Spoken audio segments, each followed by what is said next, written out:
I actually spoke to Superintendent Antonucci the other day, last week, and he said to me that he can't imagine not having that officer in the schools.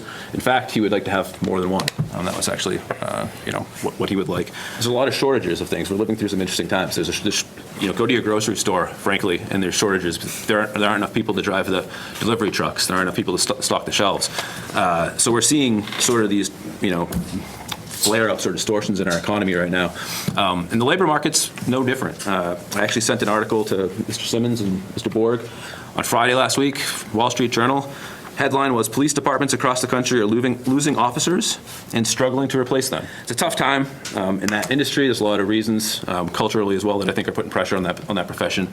It's a profession that we value highly. This is a position that we value highly. We have a bit of a staffing crisis at the North Attleboro Police Department, and that's directly affecting the SRO position. The last 2 months, I've had 5 different officers come to me and tell me that they're leaving the police department, and that's completely unprecedented. That's never happened in my 24 years there. We've never had that many officers exit at once. There's a bit of a wage and salary issue. They're trying to be competitive with other neighboring towns and communities, and that's why they're leaving.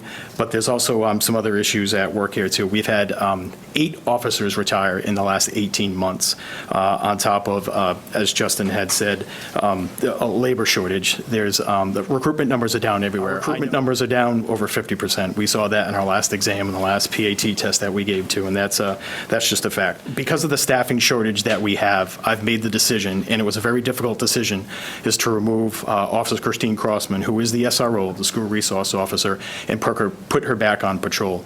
And the reason for doing that is we have the 911 calls that keep coming in. We have calls for service, and I just feel it's better served to the community and the department if we have proper staffing on the road. I do want to make it clear, I'm frustrated. I'm upset by this decision. I'm disappointed. This is not what I wanted. I do want to stress this is a temporary solution. I've had several discussions with the superintendent myself over this particular issue, and and we'd like to make clear to everybody, the town, the police department are not walking away from any responsibilities at any of our schools. We remain committed to this, and then once we have the backfill of officers that come through the academy, or we're able to potentially have lateral transfers come in that we might be able to hire if they're qualified, and be able to return those individually. We do have, as Mr. Borg alluded to, we do have help coming on the way. We have recently hired 7 new recruits.